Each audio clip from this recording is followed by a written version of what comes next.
The Plant, a steampunk story by Francis Rosenfeld. Chapter 17. The rumor about new metallic creatures roaming around in the swamp dome brought agitation and endless discussions in the community. The general hypothesis was that the life entity, or whatever you wanted to call the plant-pipe dome wildlife combination, had somehow evolved to create its own species, a thought both worrisome and blasphemous for many of the city's inhabitants.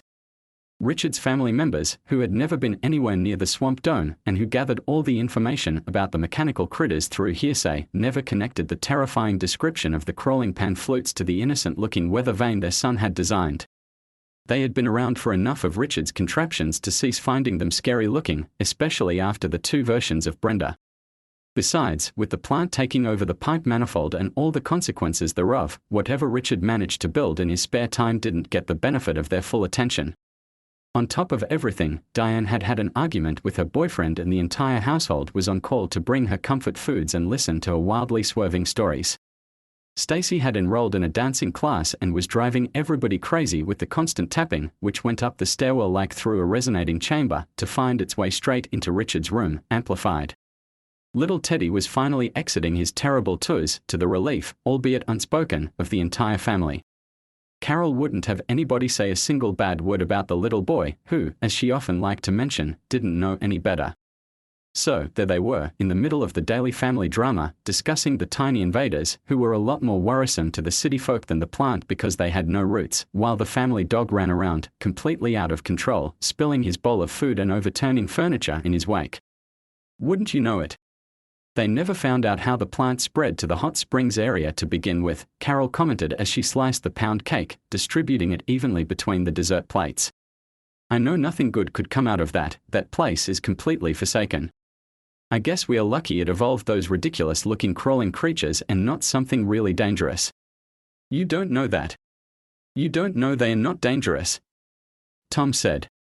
Who knows what else is slithering inside that dome? Nobody ever got inside it to do a real survey. It might be crawling with metal alligators, for all we know. You think somebody could have done this on purpose? Carol asked, incredulous. Done what? Tom asked. You know, the plant, and everything else around it. Do you think somebody planted it? Carol continued her thought. How else would it have gotten there? Tom argued. I don't know, Carol suggested, maybe the wind carried its seeds, or something. It's not very likely that it can propagate by seed, Tom contradicted her, going over the information they kept churning over in the town halls lately. Sure it can. Carol said, very sure of herself. Anything can propagate by seed, that's why the plants make seed, it wouldn't make any sense otherwise. She paused for a second and then she realized that she was sick and tired about having that dreadful plant and all the other things associated with it run their dinner conversation every single night. Enough about the plant, she said, effectively ending the subject, and then turned towards Richard. How was school today, honey? Did you and Jack talk to your science teacher about enrolling Brenda in the science fair?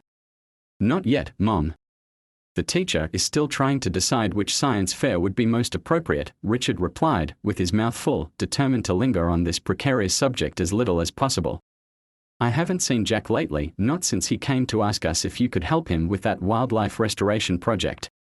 How thoughtful of him to include you, dear. This is exactly the kind of activity your father and I would love to see you more involved in, rather than watch you spend all of your time putting together those gizmos of yours, you know. Get out, experience nature, breathe in fresh air, do something wholesome like bringing the native habitat back to balance, she said. Not that we don't appreciate your scientific curiosity, it's just, we worry sometimes. No boy your age should spend so much time alone, she smiled encouragingly at his son, who almost choked on the pound cake. Tom nodded in agreement, which made it clear to Richard that his parents had given a lot of thought to his and Jack's latest commitment. So, how is it going? Have you planted a lot of little tree saplings? Richard made an extreme effort not fall back in shock at Jack's latest reality embellishment, which, technically speaking, was not even a lie. They were working to preserve wildlife, if only in its hybrid mechanical form, and the project did involve being outdoors in the wetlands in the company of his friend. So that's what the scoundrel told my parents. I was wondering how he managed to get us a free pass, no questions asked, he thought. He gave credit to Jack's endless reserves of creativity and then said out loud. Not a lot of them yet. We are still trying to evaluate the impact of introducing a new species into the habitat. We worry that it might bring about some unforeseen outcomes. That sounds like such an interesting project, Carol continued the conversation. When do you think we will be able to see it? I can hardly wait, you know how I love nature. I think it's going to be a while, Mom. We are in the incipient stage of the project, there is not much to see yet. Richard tried to change the subject. Besides, the swamp is not that user-friendly, which is why we decided to restore its natural settings to begin with. Oh yes, I understand. In fact, Jack told us that the area you're trying to restore is somewhere outside of town, near the hot springs, Carol went on. Be careful, Richard, with all the things that are going on over there. I'm not sure I'm entirely comfortable with you boys spending a lot of time in the area all by yourselves, she started to say, and then she encountered Tom's exasperated look and changed the subject. I know, I'm being overprotective. You boys go and have fun. Besides, a 3-mile walk every day will do you a world of good, she flashed her son an optimistic smile. After dinner, Jack and Richard met at the library to go over their plans for the following day. The library was surprisingly empty, maybe due to the fact that people were congregating in other venues more suitable for talking. So, I hear that we are doing ecological restoration, Richard said. How nice of us to lend a helping hand to Mother Nature. Replanting the wetlands, that's what I said, Jack corrected him. It's not a lie, Richard noticed. No, it's not. I didn't specify what we were going to plant, Jack explained. One of these days, Jack, Richard sighed. He stopped. Out of the corner of his eye he noticed the jovial librarian walking straight towards them, all smiles and looking like she was hiding something under her jacket. Oh boy. Jack prepared himself. Watch out, dude. She's headed here. The librarian stopped in front of the table the two were seated at, with a mysterious smile and excited by the big surprise. You would never guess what I have here, she pointed to the tiny bump inside her jacket, looking around surreptitiously to make sure nobody else saw or heard her. Her concern was really unnecessary, since they were the only people inside that wing of the library. The librarian took out the pan flute from inside her jacket and placed it on the table. It wasn't the original, Richard noticed immediately, because it had the same handcrafted finish as the new pipe distribution branch. Also, the little mechanical creature had grown a transparent shell around its complicated assembly of gears, pistons and rods, no doubt to protect them from dust and moisture. Richard wished he had thought of that when he designed the prototype. The pan flute walked hesitantly on the shiny surface, its many legs quivering with apprehension towards the new environment, and then chimed harmoniously in a major scale, as if to ask what it was doing there. Isn't this the cutest thing you've ever seen in your life? The librarian couldn't contain her excitement. And to think that thing from the swamp is capable of generating something like this. We really should pay more attention to that dome, it seems to hide endless treasure inside. How did you manage to get one out of the dome? Jack couldn't help himself. Oh, I just stepped inside and grabbed it, the librarian said, as if it was nothing. The smell is not to be taken lightly, but you get used to it, eventually. It is a swamp, you know, she excused herself, as if the stench was her fault. Is it safe in there? Richard managed to mumble. Well, the librarian said, you have to go prepared, the leeches can be a menace. Nothing a pair of rain boots can't handle, though. She stopped and looked lovingly at the pan flute again. I wonder what this little guy uses for energy. I'm sure it's solar-powered, Richard said, too unimpressed and sure of himself not to arouse suspicion. And how are you so sure? The librarian gave him a probing look. Richard pointed to a little black surface inside the shell. Ah, the cells, of course, the good lady seemed satisfied with the finding. Although you have to ask yourself where in the world did the dome find the information on how to produce solar shingles? Surely it couldn't have come up with it all by itself, somebody must have thrown one inside at some point.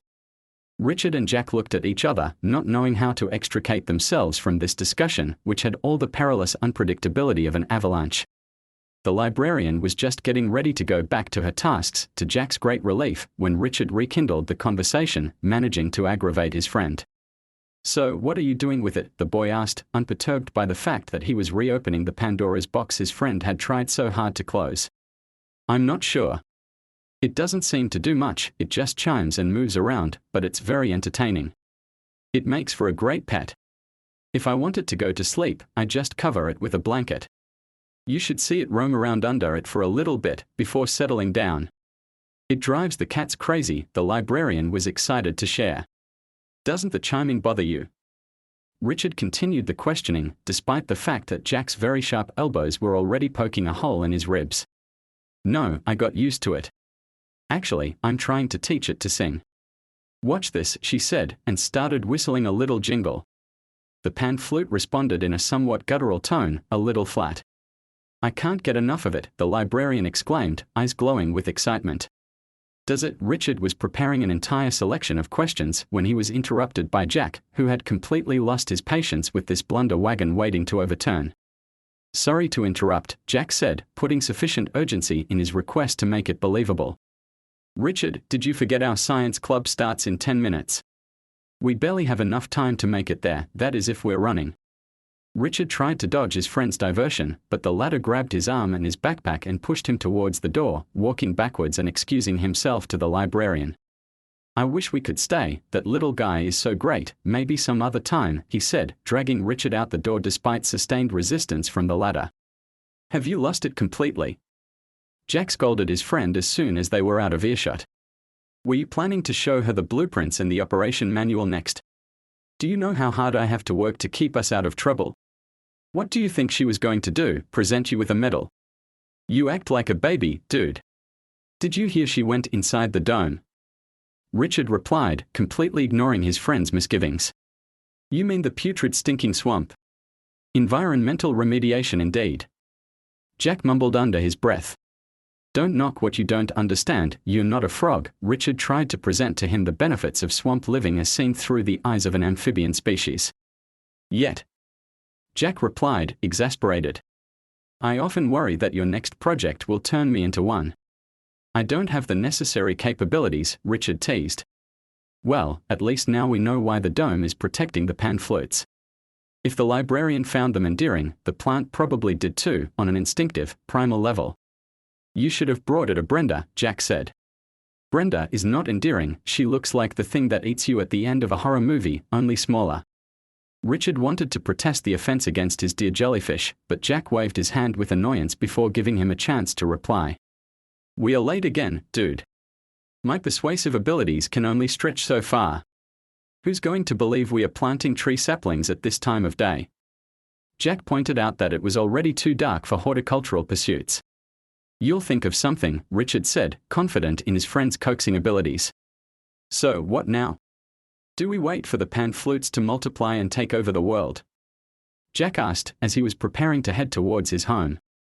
I don't think there are a lot of people crazy enough to enter that death trap of a dome and bring them out, but I'm sure a few of them will. It seems the little monsters make great pets. Richard cracked up. And you don't think they'd come out all by themselves? Jack doubted his friend's theory. Not any more than your toes would decide to split and wander around all by themselves, Richard replied, very sure of himself. So, our librarian went inside the belly of the beast, so to speak.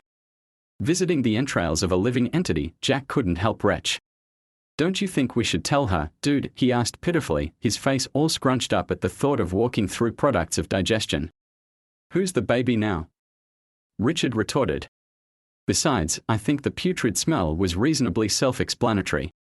Why don't you mind spending time inside the other dome? People go there for lunch. I don't think I'll ever eat again, Jack commented, with a forlorn look in his eyes.